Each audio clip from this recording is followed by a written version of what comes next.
बहुत समय पहले की बात है जब सत्य, भक्ति और धर्म का प्रभाव संसार में सर्वाधिक था। उस समय एक छोटा सा गांव था जिसका नाम था नंदपुर। इस गांव में एक बुढ़िया माई रहती थी जिसका असली नाम जानकी था। जानकी के पति और बच्चे बहुत पहले ही संसार छोड़ चुके थे। उसका जीवन अब केवल भगवान श्री राम की पूजा अर्चना और उनकी सेवा में ही समर्पित था। जानकी के पास संपत्ति के नाम पर केवल एक टूटी फूटी झोपड़ी, एक चूल्हा और भगवान राम की एक छोटी सी लकड़ी की मूर्ति थी। वो हर दिन उसी मूर्ति को गंगा जल से स्नान कराती, उनके लिए फूल से सजी माला बनाती और उनके चरणों में बैठकर रोती रहती, हे प्रभु, मेरी तो यही इच्छा है कि मैं आपको महाकुंभ में संगम स्नान करा सकूं, लेकिन मैं एक निर्धन बुढ़िया हूँ। मेरे पास न तो पैसे है और न ही सामर्थ्य है। फिर भी मुझे विश्वास है कि एक दिन आप मेरी ये इच्छा अवश्य पूरी करेंगे। हर दिन उसकी यही प्रार्थना होती और हर दिन वो अपने आंसुओं से भगवान राम की मूर्ति को स्नान कराती। प्रयागराज में महाकुंभ मेले की तैयारियां पूरे जोरों पर थी। गंगा, यमुना और अदृश्य सरस्वती के संगम लाखों श्रद्धालु स्नान करने के लिए उमड़ रहे थे। चारों ओर धार्मिक गूंज सुनाई देती थी। भक्तजन और राजघरानों के लोग कुंभ स्नान के लिए पहुंच रहे थे।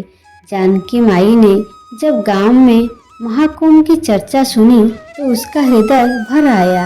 उसने भगवान राम की मूर्ति को निहारते हुए कहा, हे रघुनंदन, ये वही समय है जब मैं आपको संगम में स्नान कराना चाहती थी, लेकिन मेरे पास तो साधन भी नहीं है कि मैं कुंभ जा सकूं। उसने गांव के कुछ लोगों से मदद मांगी, लेकिन उसकी निर्धनता और असमर्थता देखकर लोगों ने उसकी बातों पर ध्यान नहीं दिया। जानकी की भक्ति और आंखों से बहते आंसुओं ने भगवान राम को विचलित कर दिया।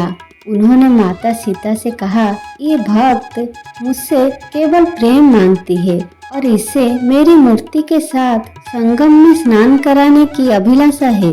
इसे हम पूरी करेंगे। सीता माता ने मुस्कुराते हुए कहा, ये भक्त हमारी सच्ची साधक है। इसकी भक्ति में छल नहीं, केवल प्रेम और विश्वास है। एक दिन जब जानकी अपने छोटे से आंगन में बैठी भगवान राम की मूर्ति को निहार रही थी, तभी दरवाजे पर दस्तक हुई। जानकी ने दरवाजा खोला तो सामने एक सुंदर युवक खड़ा था।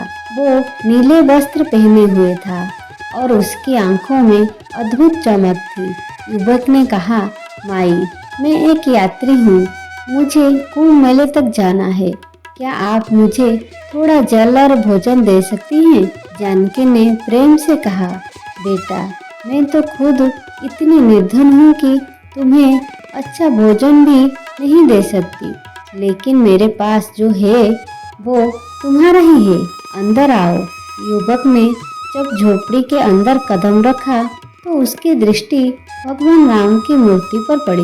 वो मुस्कुराया और बोला, माई, ये मूर्ति तो बहुत सुंदर है।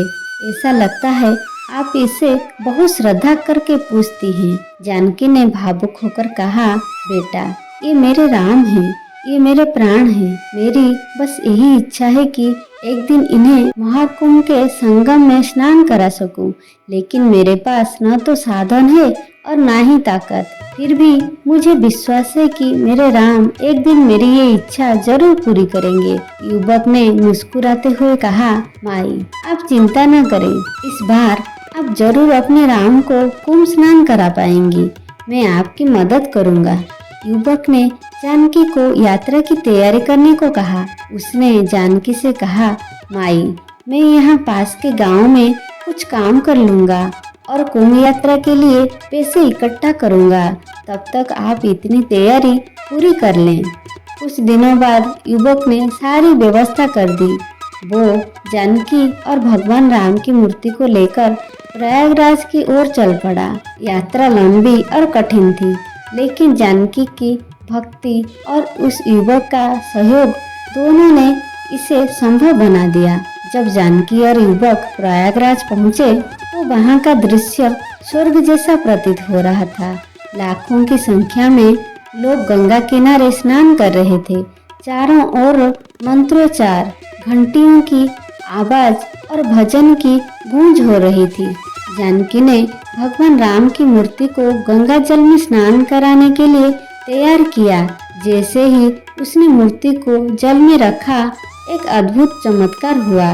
गंगा की धाराएं मानो ठहर गई, आसमान में अद्भुत प्रकाश फैल गया। सभी लोग ये दृश्य देखकर स्तब्ध रह गए। युवक ने जानकी से कहा, माई, आपकी भक्ति ने भगवान राम को प्रसन्न कर दिया है। आपकी ये सेवा अनंत काल तक याद रखी जाएगी। स्नान के बाद जानकी जब मूर्ति को वापस लेकर लौट रही थी तो उसने देखा कि युवक अब वहाँ नहीं था। वो इधर उधर देखने लगी, लेकिन वो युवक कहीं नहीं दिखा। अचानक भगवान राम ने अपनी दिव्य मूर्ति से प्रकट होकर कहा, माई, वो युवक मैं ही था। तुम्हारी भक्ति ने मुझे यहाँ बुलाया। आज तुमने मुझे संगम में स्नान कराकर अपना जीवन सफल कर लिया। तुम्हारी ये सेवा सदा अमर रहेगी। जानकी के आंसू रुकने का नाम नहीं ले रहा था। उसने भगवान राम के चरणों में गिरकर कहा, हे प्रभु, ये मेरा सौभाग्य है कि आपने मेरी भक्ति को स्वीकार किया। ये कथा ये सिखाती है कि सच्ची भक्ति और प्रेम भगवान को भी पृथ्वी पर उतरने के लिए विवश कर सकते हैं। जानकी माई का समर्पण, उसकी निस्वार्थ सेवा और उसकी अदम्य आस्था ये प्रमाणित करती है कि भगवान का सच्चा भक्त चाहे कितना भी साधनहीन क्यों न हो, उसका प्रेम ही उसकी सबसे बड़ी संपत्ति